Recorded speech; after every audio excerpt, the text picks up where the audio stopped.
And it's, better that you do like we did with Boston. We didn't try to occupy Boston. We surrounded and encapsulated Boston, guys.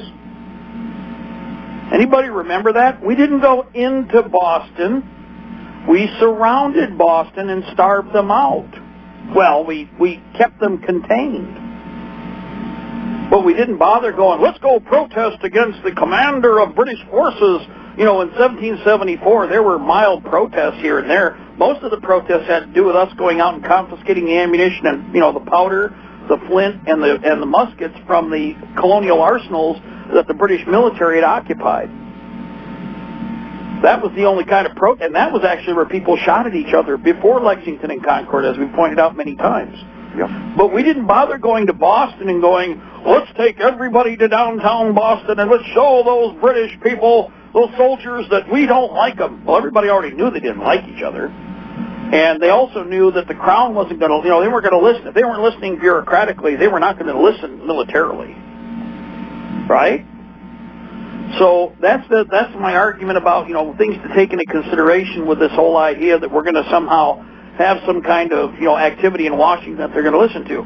They're also going to do what they've always done. Either you try to cross the bridge, that routine, which of course, with or without guns, is they're going to do the old, well, that's evil and bad, and they'll do whatever they're going to do to hurt people. Now, that we accept. If the idea is that you're trying to get things cooked up and get things started, then there's an option. That's okay.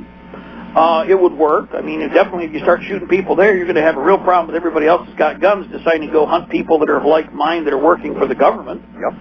And that would be very, very short fuse. But the other thing is, if you go to Washington, if you didn't watch to see what happens, they have bus points where you have to unload protesters, and they tell you exactly where to unload. Then they have whole piles of black uniformed goons who start muscling up on anybody who gets off the bus to wag their weenie and pee in everybody's face. If you haven't seen that, and they'd always not show that, so you're not prepared for it when you go in a bus. We're going to go in a bus to save parking and go down in a bus. Well, the black uniformed knuckle-dragging pigs are right there to immediately start rousting people for anything that they've got in their person or stuff they thought they were going to carry. And then they tell you can't go use the bathroom anymore. If you step away from the protest, you can't get back into the protest. Does anybody remember this? This is stuff that happened when the big Tea Party rally took place down there, that they tried everything they could to deflect, and they were given orders to bust up. That's the one that supposedly didn't even take place, and they tried to misreport.